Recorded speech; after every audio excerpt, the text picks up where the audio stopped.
Subscribe my channel different topic video and never forget press the bell icon.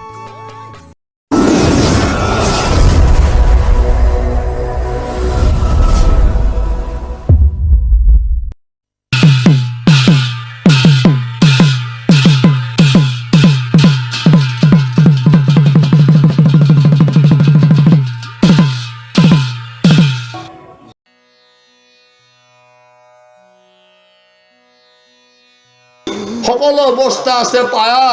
Kamal লোচনে যেটো তাহা রাখে মাত্ৰ শুদ্ধ বাহিৰ ভিতৰে হয়া কায়া এই আমি জন্ম পোৱা মাত্ৰকে আমি অপবিত্ৰ পবিত্ৰ আমি কোনদিনা হলো যিদিনা আমি কায়মনে বাইকে একান্ত ভাৱে সুদৃঢ় বিশ্বাসে প্ৰভু ভগৱন্তৰ চৰণত শৰণ গ্ৰহণ কৰিলো সেইদিনাহে আমি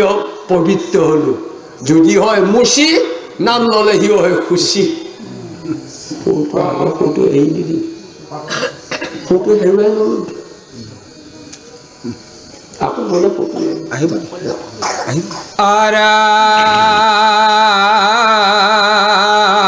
আকাশে সংসাৰে ৰবি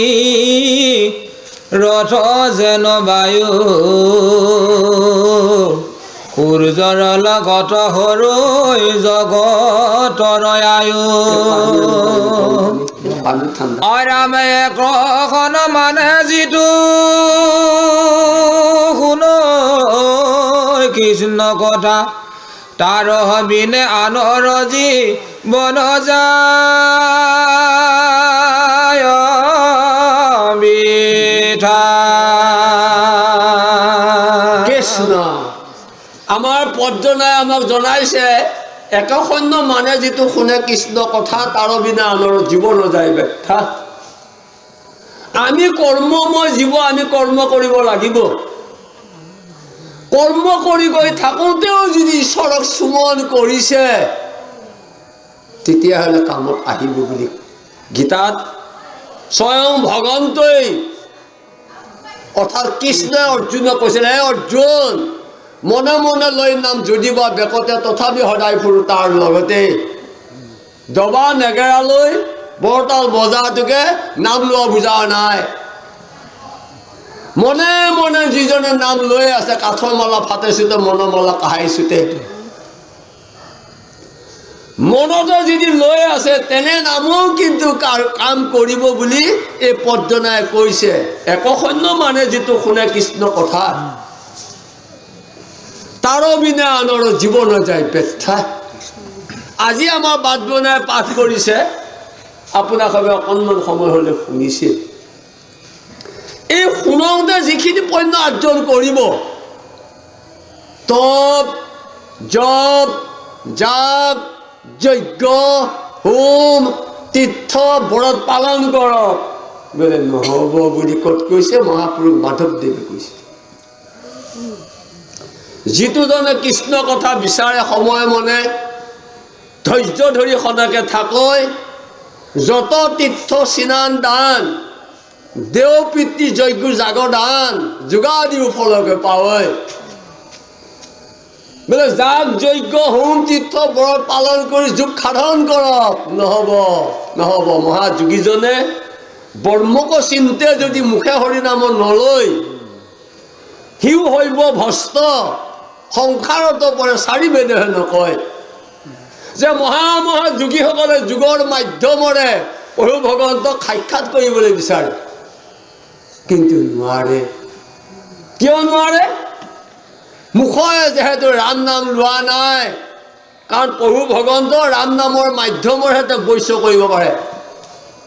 ধ্যান ধাৰণাই বৈশ্য কৰিব নোৱাৰে যেনে মহাপুৰুষ মাধৱদেৱে ঘোষাত লিখিলে মাধৱৰ নাম বৈশ্য পাৰ হলে ভক্তি তাংকলয়ে জানত দেৱৰ ঈশ্বৰ হৰি ধেনু যেন তাৰ পাছে পাছে ধান্ত এজনী গাই যেতিয়া নতুনকে যেতিয়া ধেনু দিয়ে সন্তানটোক লুকুৱাই থৈ পেলাই গাইজনী নতুন এৰাল দি পেলাই নতুন খুটিয়ে নতুন এৰাল দি পেলাই থৈ থাকে নেকি সন্তানক দেখা নাপালে নতুন খুঁটি নতুন এৰাল চিঙি হলেও উঘুলি হলেও সন্তান য'ত থৈছে কিন্তু তালৈতে গুচি আহিব চাওক সন্তানৰ গাইজনী যিটো আমাৰ দায়বদ্ধ আছে ভগৱন্তক আমি আশ্ৰয় কৰি তেওঁৰ নাম লোৱা মাত্ৰকে ভগৱন্ত আমাৰ লগত দায়বদ্ধ আছে প্ৰমাণ কৃষ্ণ ভাগৱতৰ একাদশত গ'লে মই বিনে ভকতে নিচিন্তে কিছু জ্ঞান মই ভকতৰ ওপৰত নেজানো আন ভকতৰ সমান সখী মোৰ কোনো আছে মই মহা ভকতৰ ফুৰো পাছে পাছে যিজনে মোৰ নামৰ লগত দায়বদ্ধ আছে মোক শৰণ গ্ৰহণ কৰি যিজনে মোক নাম সুমন কৰি আছে সেইজন মোৰ আৰু এৰা এৰি নাই বুলি কৈছে প্ৰমাণ দিব লগা হলে গীতাত স্বয়ং কৃষ্ণই অৰ্জুনক কৈছিলে অৰ্জুন ভকতিত আনন্দ আকুল হৃদয়ত গৈলো জানা আপুনি বিক্ৰয় প্ৰভু ভগৱন্তক ধন সা সম্পত্তি ঐশ্বৰ্য বিবুধিয়ে কিন্তু কিনিব নোৱাৰে বুলি কৈছে কিনিব পৰাহেঁতেন দুৰ্যোধনে কৃষ্ণক কিনি থৈ দিলেহেঁতেন কোটি কোটি টকা আছিলে তেওঁ কিনিব নোৱাৰিলে কিন্তু বিদুৰে ভক্তিত আনন্দ হৈ ভগৱন্তক বিচাৰি থাকোঁতে দুখীয়া দৰিদ্ৰ কিন্তু দিনটোৰ ভিতৰত এবাৰ গৈ পেলাই হ'লেও বিদুৰৰ ঘৰত জিৰায় দুৰ্যোধনৰ ঘৰত কোনোদিনা কোনো গ'লে নগ'লে তেতিয়া চাওক ধনৰে কিনিব পাৰিব জানো নোৱাৰে কিহৰে কিনিব পাৰিব ভাগৱতৰ একাদশত গ'লে হেই উদ্ধৱ কিন্তু হয়তো নাথাকিবা কহিলো পকতি মুত চিত দিয়া ফুৰা পৃথিৱী পৰ্যতি যে তুমি মোৰ বাক্য পালন কৰা আৰু তুমি মোক পাব লগা হলে মনটোৰ চিটটো বাক্যটো দিয়া মই তোমাৰ লগত মই আছো বুলি গীতাত ক'লে হে অৰ্জুন ঈশ্বৰ কৃষ্ণক পতকে সততে পাই নাপায় জানা তাংক অবিদ্যা নুগুচিলৈকে কৃষ্ণক নাপায় জানা কণ্ঠলগ্ন বস্তুৰ সাক্ষাৎ অবিদ্যা কোনখিনি দেহ মন অহংকাৰ এইখিনি অবিদ্যা এই অবিদ্যাখিনি যিজনে এৰি দিলে যে এই অহংকাৰ দেহটো মোক কোনে বলে পাৰিব মই ধনী মোক কোনে পাৰিব এই অহংকাৰ যদি থাকে ভগৱন্তে কৈছে এইখিনি অবিদ্যা মই তেওঁ হৃদয়ত থাকিলেও মোক সাক্ষাৎ কৰিব নোৱাৰো তেতিয়া এইখিনি আমি ত্যাগ কৰিব মনৰ বৌৰি কাটি ভৱনদী তৰা বোলে এইখিনি ধন কৃষ্ণ মোৰ নহয় দিয়ক প্ৰভু আপোনাৰ খবৰ কৃপাতাৰেতো আমি গৰখীয়া লিমিট বান্ধে দেউতা তেওঁ এই বুলি যিজনে চন্দী দিলে যেনে ঐশ্বৰ্য বিবুদ্ধি বলসমে মোক ভজে যিটো নৰোত্তমে সিও ভৰিলে মোৰ ময়ো ভৰিলো তাৰ দাসৰ দাস এইখিনি তেওঁক চঞ্জাই দিব লাগে কৃষ্ণ রাম কৃষ্ণ তর পিয়াই আমি করু কর্ম যত তাতো নানা বিঘ্নি আছে জানিহিলো মনত অৰামে তাকে পিয়ায়ো কৃষ্ণ চৰিতয় অমিত সবহন মাত্ৰকে যেন হৌগী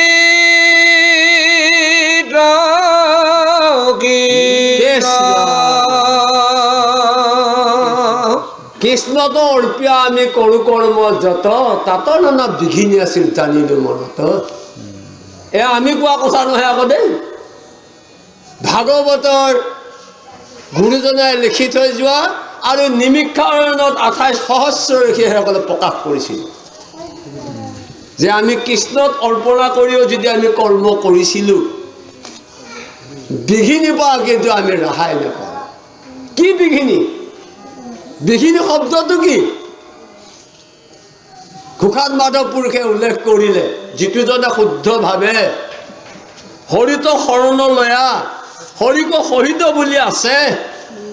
হৰিৰ কৃপাতে বিঘ্নি মণ্ডত ভৰি দিয়া হৰি গুণগায়ন আছে চাওক মহাপুৰুষ মাধৱদেৱে এই পদটো সংশোধন আনাইছে কিন্তু এই পদটো এতিয়া ভাগৱতত ক'লে কৃষ্ণত ৰূপিয়া আমি কৰো কৰ্ম যত তাতো নানা বিঘিনি আছিল জানিলো মনত কিন্তু মহাপুৰুষ মাধৱদেৱে এই পদটো বা ঘোষাত অনুবাদ কৰিলে যিটো জনে শুদ্ধভাৱে হৰিত শৰণ লয়া হৰিক সহিত বুলি আছে হৰিৰ কৃপাতে বিঘ্নি মন্তত ভৰি দিয়া হৰি গুণ গায়ন আছে বোলে বিঘিনি যিজনে শুদ্ধভাৱে শৰণ গ্ৰহণ কৰি তেওঁৰ নামৰ মাধ্যমেৰে ভগৱন্তক বৈশ্য কৰি ৰাখিছে এই বিঘিনি তেওঁৰ ওচৰলৈ আহিব যেনে মুচুৰিটোৰ ভিতৰত যদি মানুহটো শুই থাকে মুখে কামোৰ দিবনে বাৰু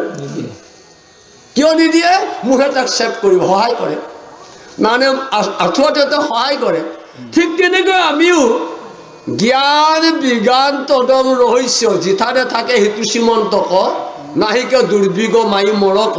নাহিকে দুৰ্বিগ বাঘ সৰ্প ভয় আন একো উপচক্ৰ নুবুজয়িত যে যিদিনাই শৰণ গ্ৰহণ কৰি অন্য দেৱ দেৱী যেতিয়া কোনা পূজা পাতল বলি বিধান নিদিয়ে ভগৱন্তই কৈছে সেইজনক মই সদায় সহায় কৰোঁ আনক যেনে ভাগৱত একাদশত ক'লে আনক শুদ্ধ দেৱতাটো যদি নেদৈ মতি মহা দুৰাচাৰ কৰা আমাতো ভকতি সেইহে পৰম সাধু জানা মহাশয় যিহেতু আমাকো মাত্ৰ কৰিলে নিশ্চয় বোলে সি মহা দুৰাচাৰ হওক দুৱাচন দুৱাচাৰ নিশ্চয়কৈ লোৱাৰ পিছত নিশ্চয়কৈ লৈছে সেইটো নিশ্চয় কৰিলে নজনা কালৰ বশত তেওঁ কৈছিলে সেইটো কৃষ্ণ সি পূজনীয় ভজনীয় শ্ৰেষ্ঠ দেৱতা হয় নেকি গোপীসকলৰ বস্ত্ৰ হৰণটো চুৰ বুলি কয় কিন্তু নজনা কালৰ বশত কৈছিলে দুৱাচৰ যিটো থাকে দুহ আচৰি কীৰ্তনৰ পাখণ্ড মধুৰ লিখিছে যিটো থাকে দুহ আচৰি ভজিলেকে তাংক নিষ্ঠান্ত হৰি বোলে মোক নজনা কালৰ বশত তেওঁ দুৱাচন কৰি আছিলে যিদিনা শৰণ গ্ৰহণ কৰি মোৰ নামৰ লগত তেওঁ বিক্ৰয় গ'লে সেইজন দুৱাচা হৈ থকা নাই বুলি সেইজন পৰম সাধু বুলি কৈছে এইকাৰণে আমি যিদিনাই শৰণ গ্ৰহণ কৰিলোঁ সেইদিনাৰ পৰা ধৰি দুৱাচনবোৰ আমি ত্যাগ কৰিব লাগে কি দুৱাচন পৰ দুখ দেখিব নালাগে কিয় নালাগে কীৰ্তনত বৈকুণ্ঠ পুৰাণত গুৰুজনাই উল্লেখ কৰি দেখা সখীগণা সাখয় আহি বেহি মই সাধু সিটো নিশ্চয় হেন ভাৱ এৰি ব্ৰাহ্মণৰ চণ্ডাল নিবিচাৰিবা কুলৰ দাঁতটো চুটুত দৃষ্টি আকৌ তোল কুকুৰৰ চিগাল গণবা আত্মা হৰিৰাম জানিয়া সবাক পৰি কৰিবা প্ৰণাম সমস্ত ভূততে বিষ্ণু বুলি নুপুজয় যাৰ কায় বাক্য মনে অভ্যাসিবা আহি ভাও তেতিয়া চাওক আমি পৰমেশ্বৰ পৰম পিতাক আশ্ৰয় কৰা দিনাৰ পৰা ধৰি কিন্তু পৰৰ দুখ দেখিব নালাগে আৰু মইহে সাধু সেইজন অসাধু এই ভাৱ কিন্তু ত্যাগ কৰিবলৈ দিছে উত্তম মধ্যম উচ্চ নিচ্চ এই ভাৱো কিন্তু ত্যাগ কৰিবলৈ দিছে চণ্ডাল ব্ৰাহ্মণ ক্ষত্ৰিয় শুদ্ধ বৈশ্য এইবিলাক বিচাৰিবলৈ দিয়া নাই সমস্তকে দেখিব আত্মসম উপায় মধ্যত অতি মূৰ্খতম সমস্তকে একে বৰ্মময় দেখিব লাগিব একে আত্মাময় দেখিব লাগিব এইখিনি যদি কোনোবাই পালন কৰিছে তেতিয়াহ'লে তো নাম লোৱা কামত আহিব নামো লৈছে লোকৰ পৰ দুখ দেখিছে কিন্তু নামে কাম নকৰিব কিয় নকৰিব চম্ভুকে কিন্তু লোহাৰক টানে যদিও টানে সকলো লোহাৰক কিন্তু চম্ভুকে নাটানে কিয় নাটানে যিবিধ লোহাৰ মামৰ ধৰি থাকে চম্ভুকে নেটানে ঠিক তেনেকৈ আমাৰ অহংকাৰখিনি পৰ দুখ দেখা এইখিনি আমাৰ মামৰ এইখিনি মামৰ নুগুচিলে এইখিনি মামৰ হতৰাই ল'ব নোৱাৰিলে কিন্তু নামে কাম নকৰে জাগ যোগ জয়গ কৰি দুখ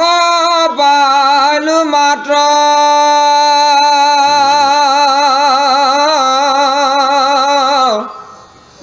অয়াৱে কহি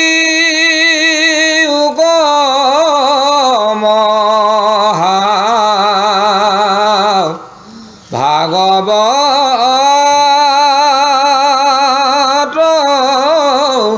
শাস্ত্ৰ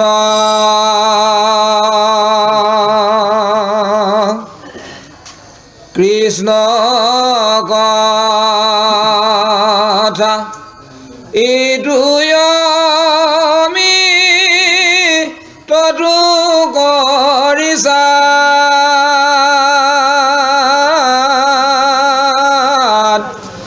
অশুনো সুত শুক পৰি শীতৰ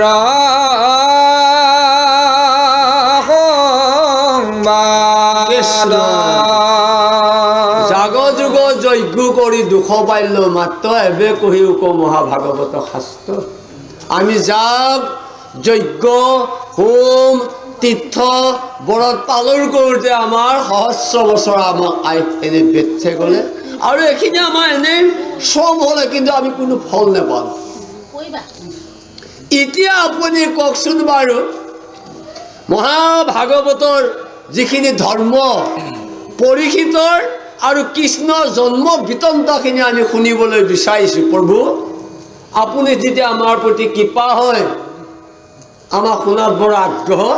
আপুনি কোৱা হওকচোন এইবুলি 28 সহস্ৰ ঋষিয়ে অপবিত্ৰ সুতৰ পৰা শুনিবলৈ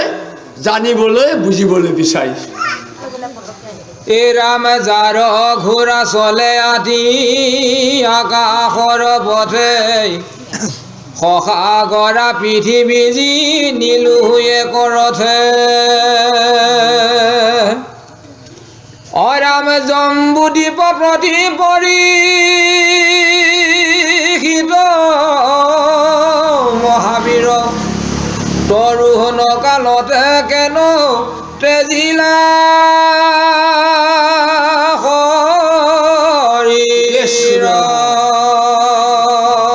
যাৰ ঘোঁৰা চলে আতি আকাশৰ পথে সসাগৰা পৃথিৱী জিনিলে কৰথে আমাৰ মনটোক ঘোঁৰাৰ লগত তুলনা দিছে মন এতিয়া আমি ইয়াতে বহি আছোঁ বায়ু বেগী বায়ুতকৈ কিন্তু মন বেগী বুলি কৈছে মন ঘৰলৈ গ'লেই আৰু মুহূৰ্তত আহিলেই বায়ুতকৈ কিন্তু মন বেগী বুলি কৈছে যাৰ ঘোঁৰা চলে আতি আকাশৰ পথে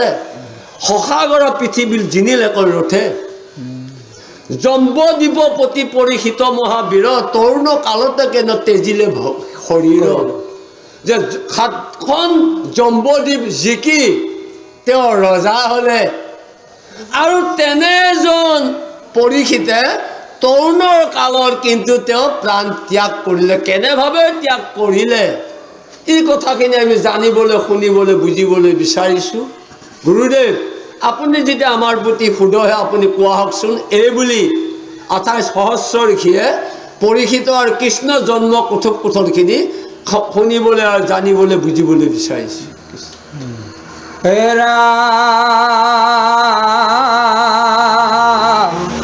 হীৰিত যেন সাত বিধি বীৰ ৰাজা যত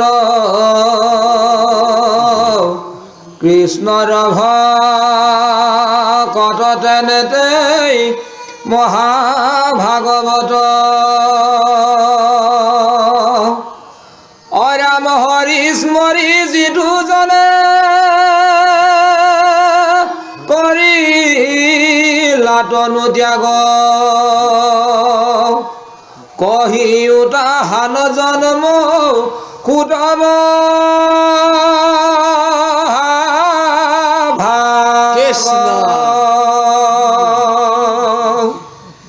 ভিত্তজন সাত পৃথিৱীৰ ৰাজা যত কৃষ্ণত ভকতি তেন্তে মহাভাগৱত বুলি কৈছে পৰীক্ষিত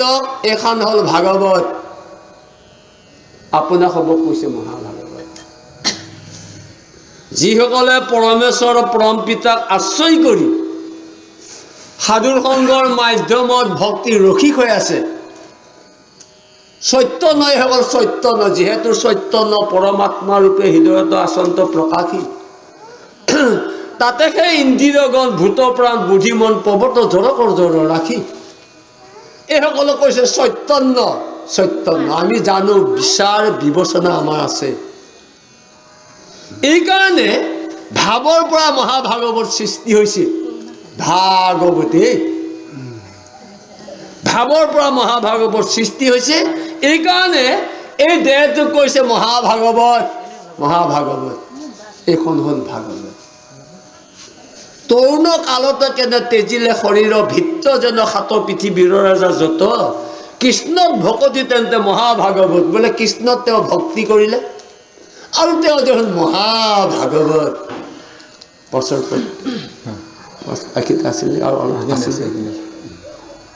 হৰিস্মৰি জিমত হৰিস্মৰি জিমতে কৰিলে তনু ত্যাগ কহিও তাহাৰ জন্ম সুত মহাভাগ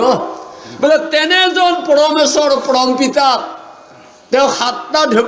মানে ৰজাৰ অধিপতি তেওঁৰ নীতি নিৰ্দেশনা মানিহে চলে সেইসকল ৰজাই আৰু এনে এজন পৰমেশ্বৰ পৰম পিতা আশ্ৰয় কৰি সুমন কৰা মাত্ৰকে তেওঁ পৰম পদ লাভ কৰিলে তেওঁৰ জন্ম বৃত্তান্তখিনি কোৱা হওকচোন বাপজন গুৰুদেৱ আপুনি কওক আমি শুনাত বৰ আগ্ৰহ এইবুলি 28 সহস্ৰ ঋষিয়ে অপবিত্ৰ সূতৰ পৰা জানিবলৈ শুনিবলৈ বুজিবলৈ বিচাৰিছে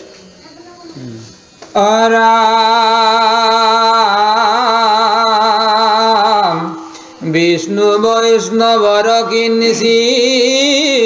দেখো নাহি ভেদ দুইৰো কথা কৰে পাতে কত গন্ধ ছেদ ৰামে তাকে শুনিও আমি কৃষ্ণৰ চৰিত্ৰ এহি খেতাৰিবে বাবে দুৰ্ঘুৰ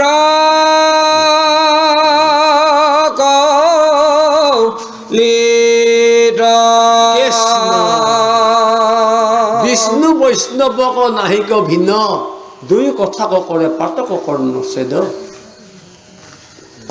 বিষ্ণু আপুনি সুমন কৰক এজন সৎ ভকতক আপুনি সুমন কৰক বিষ্ণুক সুমন কৰিলে যিখিনি পাপ নাশ হ'ব এই ভকতজনক সুমন কৰিলে বোলে একে পাপ নাশ হ'ব কাৰণ কিয় নাশ হ'ব যেনে আপুনি কেঁচা কাঠত দহি কৰে চাই পাপী কৰে তেনে সাধু সংগ পায় মহা মহা পাপীসকলেও ভকতক পৰশ পোৱা মাত্ৰকেই পাপ নাশ হয় এইকাৰণে বিষ্ণুক যিখিনি আমি সন্মান কৰোঁ ভকতকক কিন্তু একে সন্মান কৰিব লাগে আমাৰ কৰা হৈছে জানো নাই হোৱা সকলোকে যদি আমি একে সন্মান কৰিলোহেঁতেন আমাৰ ভিতৰতে বাপজন সেয়া ধৰিব লাগে কিন্তু বাপজনক দেখা পোৱা মাত্ৰকে পিঠি ফাঁচি দিলে মাত খাই দিব টানিব মাত খাই দিব টানিব মাত খাটো বাদে সেৱা ধৰিবও নিবিচাৰে তেতিয়া আমি বিষ্ণু বৈষ্ণৱক নাহিকে ভিন্ন দুই কথাক কৰে পাতক কৰ্ণ ছেদ বৰ্জনা মুখাস্ত ৰাখিলে নহ'ব পালন কৰিব লাগিব পালন কৰাকে হ'লে আমি এইবিলাক মান সন্মান ত্যাগ কৰিব লাগিব তেওঁ সেৱা নধৰক কিন্তু মই যাচিব লাগিব তেওঁ যেতিয়া নামাতে মই নামাতো বুলি ক'লে তোৰতো ভুল হ'ব কাৰণ নেক্সটটো মানুহে কিয় কিনে ঘৰত ব্যৱহাৰ কৰিবৰ কাৰণে কাঠিটো উলিয়াই তাতে ঘূৰিয়াই দিলে তাতে জুই পায় যে বেলেগকে বিচাৰি আহিব লাগেনে বাৰু নালাগে ঠিক তেনেকৈ ভকতে সেৱা ধৰিলে ভগৱান তাতে পায় আকৌ সেই ভকতকে যদি সেৱা নধৰে কৃষ্ণ অৰ্জুনক কৈছে এই অৰ্জুন বিষ্ণু বৈষ্ণৱ লৈবা প্ৰথমত গুৰু মানি শুশ্ৰূষা কৰিবা ভাল মত ভকততে ভকতি কৰা ভাল মতে মুহুৰ গুজ্জত পাইবা ভকতৰ হন্তে ভকতক পাই নকৰে হৰি মোক নোপায় সিটিজনে কৰিব কি